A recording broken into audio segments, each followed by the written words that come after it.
সুপ্রিয় দর্শক, স্বাগত আমাদের নিয়মিত সাপ্তাহিক আয়োজন চায়না বুলেটিনে। আপনারা জানেন, চীন সম্পর্কিত গুরুত্বপূর্ণ খবরাখবর নিয়ে সাজানো আমাদের এই অনুষ্ঠান। চীন আমাদের পরম বন্ধু এবং প্রতিবেশী দেশ, তাই চীনের উল্লেখযোগ্য খবরগুলো বাংলাদেশি দর্শকদের কাছে তুলে ধরতেই চায়না মিডিয়া গ্রুপ সিএমজির এই বিশেষ আয়োজন। সঙ্গে আছি আমি শাহানশা রাসেল। শুরুতেই জানবো এই সপ্তাহের সংবাদ শিরোনাম। চীনের বেসরকারি খাতের সুবিশাল সম্ভাবনায় জোর দিলেন প্রেসিডেন্ট শি জিনপিং। চীনের ন্যাশনাল পিপলস কংগ্রেসের স্থায়ী কমিটির 14তম অধিবেশন 24-25 ফেব্রুয়ারি। চলচ্চিত্র ইতিহাসে সর্বকালের সর্বোচ্চ আয়কারী অ্যানিমেটেড মুভি চীনের নজাটু। গাজা ফিলিস্তিনের অংশ বলে জানালেন আরব লীগের চীনা প্রতিনিধি। এবার জানিয়ে দিচ্ছি বিশেষ সংবাদ। সোমবার বেসরকারি উদ্যোক্তাদের প্রতিনিধিদের সঙ্গে সেমিনারে অংশগ্রহণ করেছেন চীনের প্রেসিডেন্ট শি জিনপিং।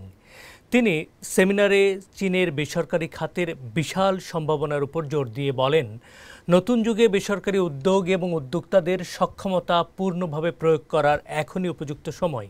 এই খাতে উচ্চমানের উন্নয়নকে সমর্থন করতে সবার একমতে আসা উচিত। প্রেসিডেন্ট শি জিনপিং বেসরকারি খাতের অধিকার এবং উদ্যোক্তাদের সুরক্ষা নিশ্চিতের উপর জোর দেন। তিনি বলেন, বেসরকারি উদ্যোক্তাদের উচিত উদ্যোগ এবং দেশপ্রেমে গর্বিত হওয়া, তাদের ব্যবসাগুলো শক্তিশালী এবং সম্প্রসারিত করার উপর মনোযোগ দেয়া, যাতে চীনা বৈশিষ্ট্যযুক্ত সমাজতন্ত্র এবং চীনা আধুনিকরণ এগিয়ে নেওয়া সম্ভব হয়। সেমিনারে চীনের প্রধানমন্ত্রী লি ছিয়াং, উপপ্রধানমন্ত্রী তিন সুয়েংতাং এবং চীনের গণরাজনৈতিক পরামর্শক সম্মেলন জাতীয় কমিটির চেয়ারম্যান ওয়াং হুনিং উপস্থিত ছিলেন।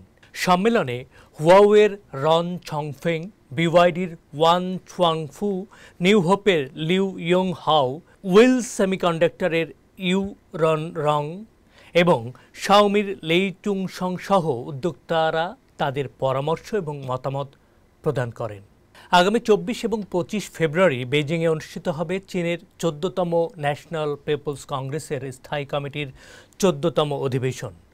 এনপিসির স্থায়ী কমিটির চেয়ারম্যান চাও লেচির সভাপতিত্বে এনপিসি স্ট্যান্ডিং কমিটির চেয়ারপারসন কাউন্সিলর বৈঠকে গেল সোমবার এই সিদ্ধান্ত নেওয়া হয়। অধিবেশনে আইন প্রণেতারা বেশ কিছু গুরুত্বপূর্ণ বিষয় নিয়ে আলোচনা করবেন।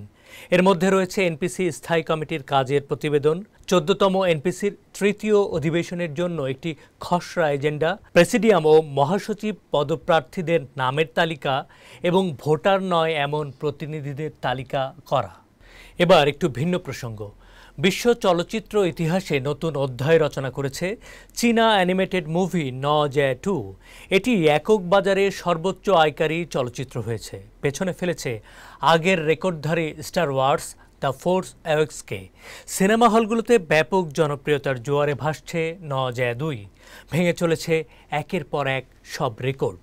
চীনা নববর্ষের সময় দেশটিতে মুক্তি পাওয়ার পর থেকে এই চলচ্চিত্রটি একের পর এক বক্স অফিস রেকর্ড ভেঙে চলেছে।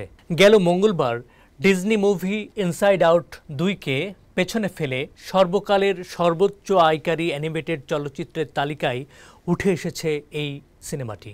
এটি একক বাজারে 100 কোটি মার্কিন ডলার আয়ের মাইলফলক স্পর্শ করা প্রথম চলচ্চিত্র হিসেবে ইতিহাস গড়েছে।